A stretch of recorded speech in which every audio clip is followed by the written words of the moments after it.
మా వివేకం చిన్నాన్నను ఎవరు చంపారో, ఎవరు చంపించారో ఆయనకు, ఆ దేవుడికి, ఈ జిల్లా ప్రజలందరికీ కూడా తెలుసు ఏం జరిగింది అన్నది. కానీ బురద జల్లేందుకు ఇద్దరు చెల్లెమ్మలను ఎవరు పంపించారో, వారు వెనకాల ఎవరు ఉన్నారో మాత్రం మీ అందరికీ కూడా రోజు కనిపిస్తూనే ఉంది. ఇంకా ఆశ్చర్యం ఏమిటో తెలుసా? వివేకం చిన్నారను అతి దారుణంగా చంపి, అవును నేనే చంపాను అని అతి హేయంగా బహిరంగంగా చెప్పుకుంటూ తిరుగుతున్న ఆ హంతకుడికి మద్దతు ఇస్తున్నది ఎవరు? మీరే రోజు చూస్తున్నారు కదా అని అడుగుతా ఉన్నాను.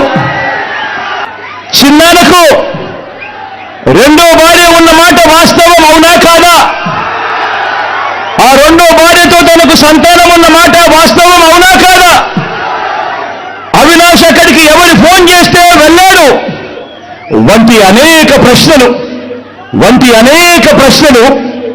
అవినాష్ తన అనేక ఇంటర్వ్యూస్లో, తన ప్రెస్ కాన్ఫరెన్స్లో తాను లేవనెత్తిన ప్రశ్నలు సహేతుకమే కదా అని చెప్పి ఎవరైనా అవినాష్ వైపు ఎవరైనా మాట్లాడితే చాలు వెంటనే వారి మీద కూడా అడ్డగోలు ఆరోపణలు చేస్తూ కుట్ర రాజకీయాలు చేస్తూ ఉండడం ధర్మమేనా అని చెప్పి ఈ సందర్భంగా ప్రతి ఒక్కరిని కూడా అడుగుతా ఉన్నా, ఆలోచన చేయమని చెప్పి ప్రతి ఒక్కరిని కూడా అడుగుతా ఉన్నా.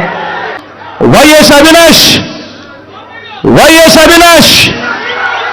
ఏ తప్పు చేయలేదని నేను బలంగా నమ్మాను కాబట్టి నేను అవినాష్కు టికెట్ ఇచ్చాను.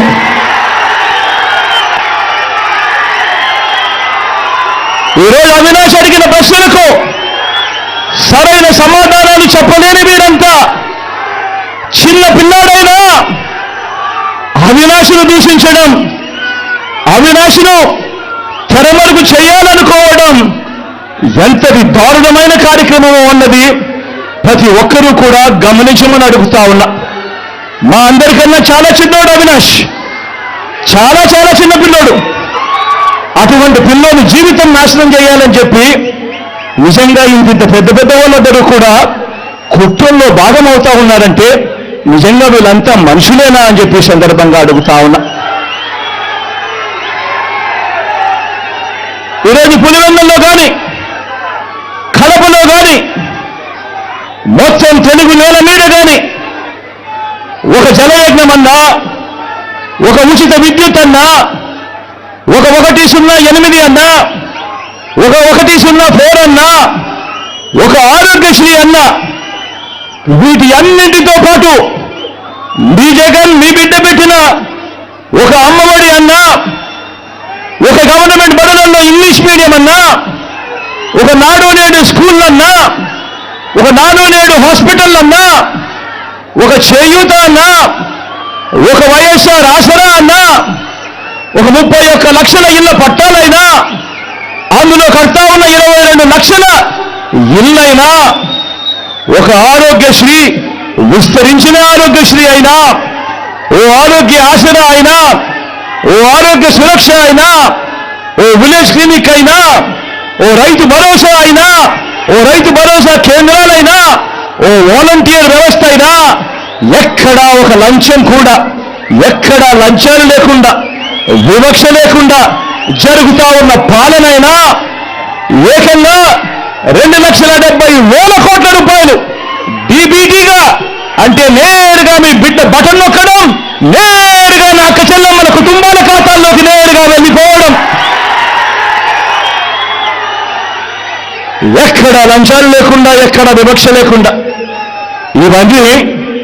ఇవన్నీ మన మనసు, మన మానవత్వాన్ని చూపే అంశాలు.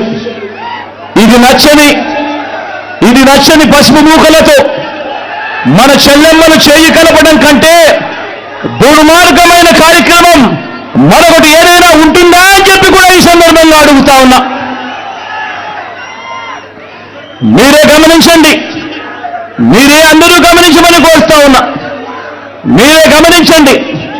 జగన్ను పథకాల్లో కొట్టలేరు, జగన్ను పాలనలో పనితీరులో కొట్టలేరు, జగన్ను పనులకు చేసిన మంచిలో కొట్టలేరు, జగన్ను పిల్లలకు చేసిన మంచిలో కొట్టలేరు, జగన్ను రైతులకు అందించిన రైతు భరోసాలోనూ కొట్టలేరు, గ్రామాల్లో తెచ్చిన రైతు భరోసా కేంద్రాల్లోనూ కొట్టలేరు. జగన్ను అక్క చెల్లెమ్మలకు చేసిన మంచిలో మేలులో కొట్టలేరు. జగన్ను అవ్వా తాతల పట్ల చూపించిన అనురాగంలో కొట్టలేరు. ఆ అవ్వా తాతల ఆత్మగౌరవాన్ని కాపాడటంలో కూడా జగన్ను కొట్టలేరు. జగన్ను డీబీటీలో అంటే బటన్లు నొక్కడంలో జగన్ను కొట్టలేరు. ఏ రంగాన్ని తీసుకున్నా జగన్ మంచి చెయ్యలేదు అని వీళ్ళు చెప్పలేరు.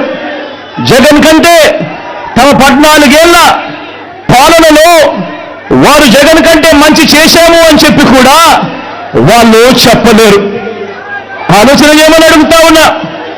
మరి బ్రాండ్ జగన్, మరి బ్రాండ్ వైఎస్ఆర్, మరి బ్రాండ్ కడప, మరి బ్రాండ్ పులివెందులను కొట్టాలనుకుంటున్న మీరందరికీ ఓటు ద్వారా గుణపాఠం చెప్పడం